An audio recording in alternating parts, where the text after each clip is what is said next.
ఒక సముద్రతీర గ్రామంలో స్వర్ణద్వీపం అనే ఒక రాజ్యం ఉండేది. ఆ రాజ్యంలో నందనసేన అనే రాజు పాలించేవాడు. అతడు తెలివితేటలతో, ధర్మంతో పాలించే రాజు. కాని అతని మనసులో ఒక కలవరం. తన కుమారుడు వీరేంద్ర యుద్ధ విద్యలకన్నా పుస్తకాలను, అధికారానికి బదులు శాంతిని ఇష్టపడేవాడు. ఒకరోజు రాజమహల్ లోపల వీరేంద్రకు ఒక పాత రహస్య పుస్తకం దొరుకుతుంది.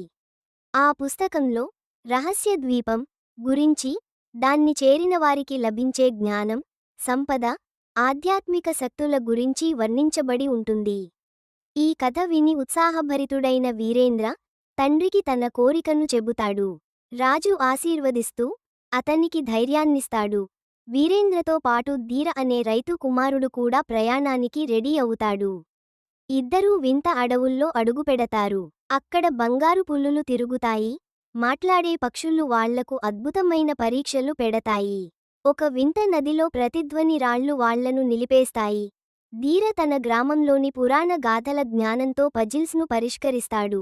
వాళ్లు చివరికి సముద్ర తీరానికి చేరుకుని, నీటి క్రింద వెలిగే ద్వారాన్ని కనుగొంటారు. అక్కడ ఆత్మవాణి ఒక ప్రశ్న వేస్తుంది. ధైర్యం, జ్ఞానం, శక్తి, వీటిలో ఏది గొప్పది? వీరేంద్ర జవాబు చెబుతాడు. ధైర్యమే మొదటి అడుగు. వెంటనే ద్వారం తెరుచుకుంటుంది.